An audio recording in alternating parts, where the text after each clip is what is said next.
So ದಯವಿಟ್ಟು ಈ ಸತಿಯನ್ನ big ಬಾಸ್ಗೆ ನನ್ನ ಕರ್ಕೊಳ್ಳಿ ಅಂತ ಹೇಳ್ತೀನಿ. ಯಾಕೆ ಅಲ್ಲಿಗೂ ಹೋಗಿ ಪೆಟ್ರೋಲ್ ಕುಡಿಯೋ ತರ ನಾಟಕ ಮಾಡಕ್ಕ? ಅಯ್ಯೋ ಈ ನನ್ನ ಮಕ್ಳು ಮತ್ತೆ ಶುರು ಮಾಡಿದ್ರಯ್ಯ. ನನ್ನಂತ ಎಷ್ಟೋ ಜನ ಇದ್ದಾರೆ. ಸೊ ಅವ್ರಿಗೂ ಬಿಗ್ ಬಾಸ್ಗೆ ಹೋಗ್ಬೇಕಂತ ತುಂಬಾ ಜನಕ್ಕೆ ಆಸೆ ಇದೆ. ಆದ್ರೆ ನನಗೆ ದೊಡ್ಡ ಕನಸು ಬಿಗ್ ಬಾಸ್ ಅನ್ನೋದು. ಸೊ ಬಿಗ್ ಬಾಸ್ಗೆ ಯಾಕೆ ಹೋಗ್ಬೇಕು ಅಂತ ನಾನು ಹೇಳ್ತೀನಿ. ಇದನ್ನಾದ್ರೂ ಸರಿಯಾಗಿ ಹೇಳಪ್ಪ, ಕೇಳ್ತೀವಿ. ಸೊ ಬಿಗ್ ಬಾಸ್ಗೆ ನಾನೇನಕ್ಕೆ ಹೋಗ್ಬೇಕಂದ್ರೆ ನನ್ನ ಒಂದು ಏನ್ ನಾನೇನ್ ಮಾಡ್ಬೇಕು ಅನ್ನೋದು ಆ ಬಿಗ್ ಬಾಸ್ ಸ್ಟೇಜ್ ಅಲ್ಲಿ ಮಾಡ್ತೀನಿ.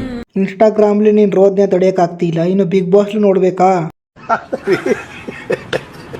ನಂದು ಕನ್ಸಲ್ಲ, ಅದು ನನ್ನ ಡ್ರೀಮ್ ಬಿಗ್ ಬಾಸ್. ಕನಸು ಡ್ರೀಮು ಎರಡು ಒಂದೇ ಹೇಳು. ಇದೆ, ಇಲ್ಲೊಂದು ಸಮಸ್ಯೆ ಖಂಡಿತ ಇದೆ. ಸೊ ದಯವಿಟ್ಟು ಈ ಸತಿಯನ್ನ ಬಿಗ್ ಬಾಸ್ಗೆ ನನ್ನ ಕರ್ಕೊಳ್ಳಿ ಅಂತ ಹೇಳ್ತೀನಿ. ಸೊ ತುಂಬಾ ಖುಷಿ ಆಗ್ತೈತೆ. ಏನಕ್ಕೆ ಖುಷಿಯಾಗಿದೀಯಾ? ನಿನ್ನ ಸೆಲೆಕ್ಟ್ ಮಾಡಲ್ಲ ಬಿಡು. ಎಲ್ಲರೂ 10 ಸೆಕೆಂಡ್ ಮೌನಾಚರಣೆ ಮಾಡೋಣ. ಬಿಗ್ ಬಾಸ್ ಅನ್ನೋದು ಎಷ್ಟೋ ಜನರಿಗೆ ದೊಡ್ಡ ಕನಸು, ಹಾಗೆ ನನಗೂ ಕೂಡ ಅಲ್ಲಿ ಹೋಗಿ ಸಾಧನೆ ಮಾಡುವಂಥದ್ದು ತುಂಬಾ ಇದೆ. ಇನ್ಸ್ಟಾಗ್ರಾಮ್ಲಿ ಏನ್ ಸಾಧನೆ ಮಾಡಿದೀಯ ಹೇಳವ? ಇತ್ತೀಚೆಗೆ ನಾನು ಸೋಷಿಯಲ್ ಮೀಡಿಯಾದಲ್ಲಿ ಹೂವಿನ ಬಾಣದಂತೆ ಅಂತ ಸಾಂಗ್ ಅಡಿ ವೈರಲ್ ಆಗಿದ್ದೆ. ಹೂವಿನ ಬಾಣದಂತೆ ಯಾರಿಗೂ ಕಾಣದಂತೆ ಹೋಗ್ಬೇಡ ನೀನು ಬಿಗ್ ಬಾಸ್ಗೆ, ಬೇಡ ನೀನು. ನನಗಂತೂ ಈ ಜೀವನವೇ ಬೇಸರ ಆಗೋಗ್ಬಿಟ್ಟಿದೆ. ಅಲುಮ